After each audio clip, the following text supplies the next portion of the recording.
What's going on, Ole Miss fans? This is another episode of the Rebel Talk. I'm your host, Zach Moreth. I'm back with your co-host, Billy Kuhl. The third episode of the week, but who's counting, right? No, but we covered Lane Kiffin yesterday, broke down Oklahoma, so now we're going to dive really specifically honing in on South Carolina and kind of the message around campus, around Ole Miss athletics for this entire week. For those who haven't listened to the Kiffin podcast, please go back. We give you guys a full breakdown of everything that's gone on with this job search and all the social media buzz. But Billy, literally in the middle of the podcast, got an email from Ole Miss Athletics. They're begging people to come and not just come to the game, but stay all four quarters, man. I mean, this is the real deal. Ole Miss has a playoff bid if they take care of business and win out here.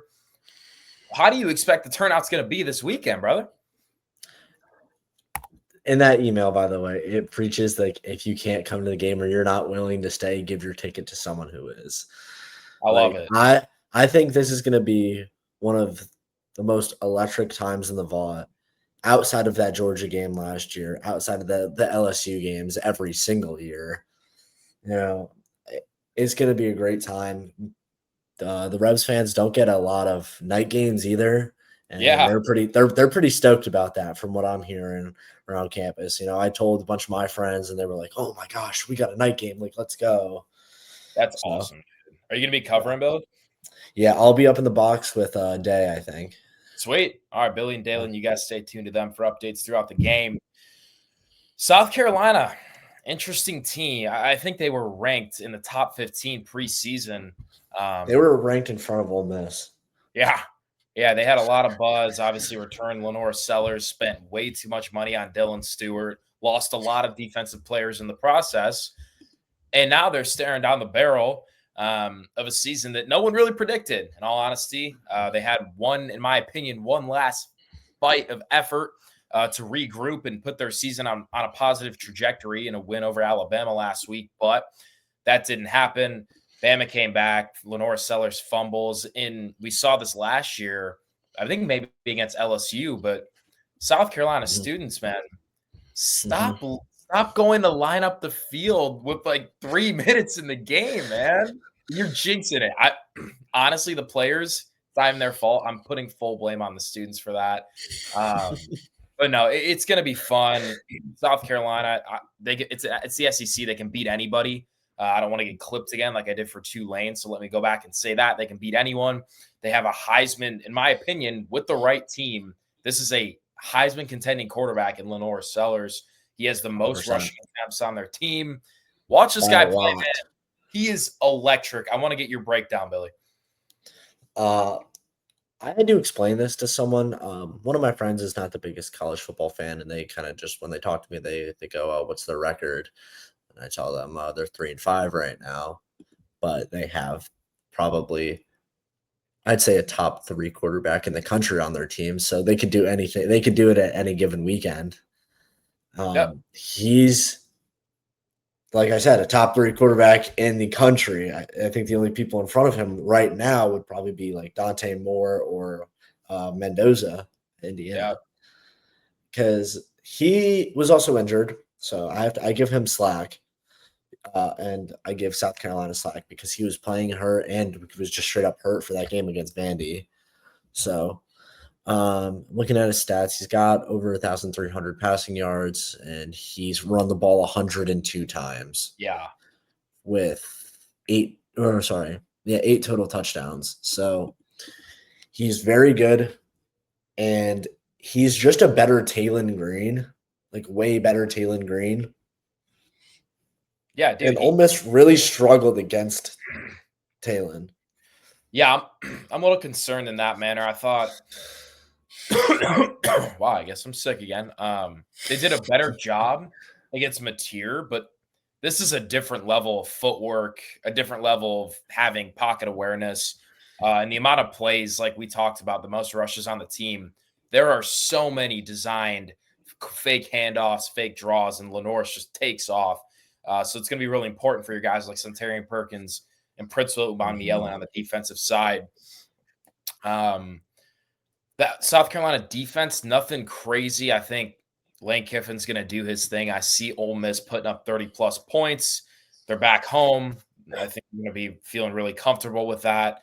And you have Kewan Lacey, which is the story of the season, right? You have a running back who's Yeah, he's going to fight for at least 2 yards of carry, even if he gets wrapped up behind the line of scrimmage. And he has that ability to it's bust it out. incredible. It's unbelievable. It's So having incredible. that, it really sets the tempo and in the mindset for this Ole Miss offense. And in Vaught-Hemingway, I don't think they're going to have any problem moving the ball down the field. It's going to be important. I think this is a big game for Trinidad to really elevate in the sense that over the past few weeks, we've seen a couple throws that just aren't even playable balls, whether it's on the sideline or throws across the middle of the field. I want to see him take another step forward. He's been I he's been agree. progressing every week, but now it feels like we're entering November. Playoff conversations are on the rise, man. This is the real deal. It's a good time to lock in, and they get to do it in front of a crowd of probably 70,000. What does the Ole Miss offense have to get done this weekend? I think they, like you said, they got to establish the run. I think that's a big thing in every single football game that's ever been played. Is the ground game is very important. Um, I want to see Trinidad have a little bit higher completion percentage. He's been kind of in that 55 Yeah, range the last few games, and I want to see more completions. And I'm not saying play too conservative. I love the deep shots down the field because we have the guys that can go make those plays. Winnie, Deuce, Harrison, Caden, Odom. Every single person can make a contested catch down the field. But I would like to see him, instead of forcing it down the field, sometimes look, oh, we got a slant or a stop in the middle of the field, and that guy's open because they're pushing the other guy downfield. Let's not just look for the PI call. Let's try and get a few more completed passes, get a little rhythm going. It's going to help a lot. I agree. And a big reason, just to take some slack off of Trinidad, that he's throwing so much is because against elite defenses like Georgia and Oklahoma, that was Kiffin said in his presser, the only way you're going to move the ball downfield is by absolutely slinging it, because Lacey's only getting 2-3 yards of carry. So I understand it to an extent, and hopefully with Kewan able to establish the run a little bit more, there's less pass attempts, makes that completion percentage, big words, look a little bit better for Trinidad. That's going to be really exciting. Like I said, man, the offensive line's been phenomenal. Like, it's another really good test for them against a collection of a good defensive front, man. They really did a nice job against Alabama until that final quarter, when things kind of fell apart. But a large part of that, again, was due to the South Carolina offense. So another good defensive test. I don't think they're quite on the caliber of Oklahoma or Georgia. No disrespect, but it's going to be a good one. Another thing I want to touch on in regards to South Carolina, their wide receiving core, they could play a little bit, and it's going to be really important. Boy, can they. Yeah, it's just another Ole Miss safeties have struggled. They've lacked speed at times, and Harbor, who's one of the fastest players in the nation, is coming to the Vaught. He's got 18 receptions, second most on the team. They're going to get him out in space, and they are going to design plays for this guy down the field. He's struggled in his career catching the football. That's been his one downside. But bottom line is you got to prevent explosive plays from Harbor, Jacobs, all those guys, as well as Lenoris on the ground as well. They have a good offensive mix. So I'm not going to sit here and, say that South Carolina is not a team that Ole Miss shouldn't be necessarily concerned for. Aside from Lenoris, what's the most concerning part about that Gamecock offense, Billy? Hold on, you're on mute, brother. Yeah, I just randomly muted. Dude, what the heck? My cursor wasn't even near it. I didn't touch anything. You're good. But Nick Harbor, I mean, he torches defenses, torches them. Like, that guy is going to go to the NFL Combine, and he's going to be pushing the record. He's going to be pushing the 40 record. Wow. He is fast, and that's something our secondary really struggles with. Yeah, helps. DK, he's physical too. Like, it literally, and he does make great catches sometimes. It's just sometimes the simple ones, I think he overthinks it. He's scary. for any defense, let alone the Ole Miss secondary, which has struggled. And we don't have a dude out there that is anywhere near 6'5". So It's a big boy, and yeah, he moves real well. So, I mean, this is you take care of business, you're going to be fine. But this isn't a team you want to let hang around, right? I mean, they did it not at last all. week. I mean, they competed with Alabama, who's one of the most talented rosters in America. So it's going to be a good one. Anything else on Carolina before we get into these predictions, bold takes, all that good stuff, Billy? Go ahead. My final input on the game is Dylan Stewart is so good at getting to the quarterback. Austin Simmons, in the most respectful way possible, should not see the field because Trinidad is going to keep plays alive with his legs. And that's how Ole Miss is going to win this game, is staying away from Dylan Stewart. And I'd be concerned if I was Ole Miss if Simmons went in there, because you really do not know how that ankle really is. That's my other point. Because if he has to try and go burst off that in a big situation, like, he could just hurt it more. 100%. So Yeah, for Simmons' health, because it's so unclear, because I understand why Lane does not talk about a lot of injuries. It's a competitive advantage. It really is. yeah. But he just, for him, for how you game plan against this defense, you need versatility at the quarterback position. And Simmons is such a good pocket passer. He's just not that well once he has to run.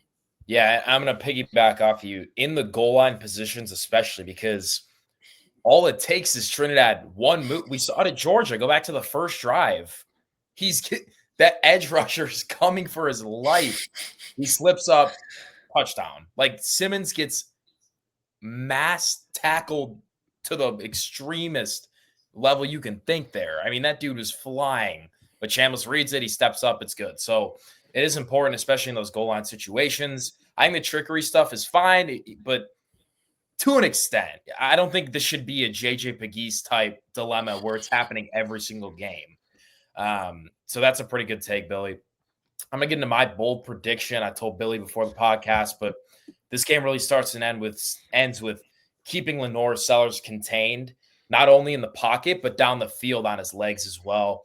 I think Suntarian Perkins will record at least one sack. Him and Princewell are really going to have to make a difference this weekend. Will Echoes, all those guys in the interior are going to have to get in the backfield. And Perkins and Umamiala are going to have to be there to clean it up. And then my score prediction, I think Ole Miss takes this one 38-24. You see the players online. They are calling for fans, not just for 2 quarters, for the whole game, to stay away from the square till the game's over. It's going to be perfect fall football weather. The stars seem to be aligning right now, just as they were last year after that Arkansas game. And hopefully Ole Miss can block out the noise. Kiffin can be locked in, and they can get another step closer to clinching their first 12-team playoff bid in a year that no one really thought that would happen, which is really cool that it's, 1 year later and we're having the same conversation. So that's my take, 38-24 Ole Miss. Love that, because Perk's only sack isn't actually recorded because it was on a 2-point conversion. Yep. So Perk will get his first recorded sack of the year. My bold prediction is that South Carolina may actually be up at halftime. I like this. I think they're just too talented to not be in this game.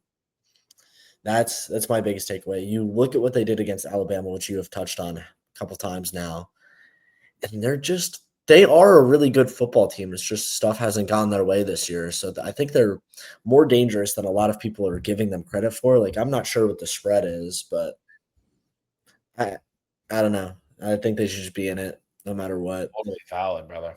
But I still think Ole Miss comes out with a dub. They looked a lot better in the second half last week, and I don't know. You just got to pull away. That's what good football teams do, and that's what I think this Ole Miss football team is a good team. So I think they pull away. I also think that the South Carolina defense just doesn't have enough. I think Ole Miss will drop 45. Yes. I also think they give up 28. Yeah. So 45-28. That sounds About right. Could be a fun one. Could be a really good one to watch. As always, be sure to tune into therebelwalk.com until that game starts. Billy and Dalen will be up there in the press box with full coverage. I'll have the live updates on X at the Rebel Walk. Damn right. Yeah, for those who aren't in attendance, be sure to stay tuned to our Twitter. It's going to be a fun one, man. Show up, show out, stay all 4 quarters. This is a playoff team as of right now. All Ole Miss has to do is win out, and they need every ounce of home field advantage they can get. But as always, we appreciate you guys listening. Be sure to leave a like, comment, subscribe. Hotty toddy, and go Rebs. Thanks, guys.